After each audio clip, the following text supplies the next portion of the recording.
първата част на филмчето виждате миналогодишния облагороден хибискус и неговото развитие. Виждате, че и четирите облагородени пъпки дават началото на литорасти, които не се задушават един друг и имат съвсем нормално развитие и цъфтеж.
Днес ви показвам развитието на облагородената с 4 пъпки през 2012 година подложка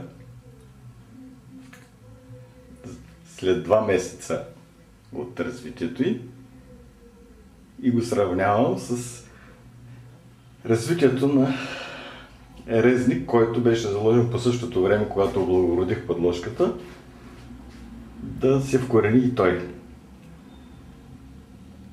За едно и също време виждате развитието на вкоренения резник, който се вкорени и даде 2-3 листа. А в същото време сравнете с развитието на литорасите, които се развиха от облагородените пъпки на подложката.